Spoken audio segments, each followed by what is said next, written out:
अरे भाई, डरावनी कहानियों के शौकीन हो, कुछ खौफनाक मजा लेने को तैयार हो? मैंने तुम्हारे लिए 5 रोंगटे खड़े कर देने वाली कहानियां चुनी हैं। तो कंबल लो, लाइटें बंद करो और चलो साथ में अंधेरे में गोते लगाते हैं। पहली कहानी है फुसफुसाते जंगल। कहा जाता है कि इन घने जंगलों में आवाजें गूंजती हैं, खोए हुए और अकेलों को बुलाती हैं। एक रात एक जोड़े ने यहाँ घूमने जाने का फैसला किया। वो कभी वापस नहीं आए। कुछ कहते हैं कि अगर तुम ध्यान से सुनो तो आज भी उनकी फुसफुसाहटें सुनाई देती हैं। अगली कहानी है भूतिया डॉल। एक छोड़े हुए अटारी में मिली ये गुड़िया कोई मामूली खिलौना नहीं थी।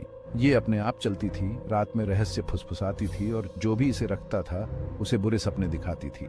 एक परिवार ने इसे जलाने की कोशिश की। ये वापस आ गई, पहले से भी ज्यादा डरावनी। तीसरी कहानी है गायब होने वाला पैसेंजर।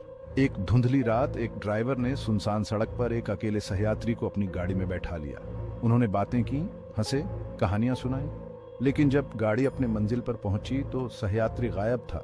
पीछे बस एक खौफनाक नोट छूटा था। उसमें लिखा था, सवारी के लिए धन्यवाद, जल्द ही मिलेंगे। चौथी कहानी है भूतिया कमरा। एक पुराने होटल में एक कमरा है जो किसी भी मंजिल के नक्शे पर नहीं है। उस कमरे में ठहरने वाले मेहमानों ने अजीब आवाजें, अचानक ठंड और आधी रात को एक भूतिया आकृति देखने की बात बताई। एक बहादुर ने इसकी जांच करने का फैसला किया।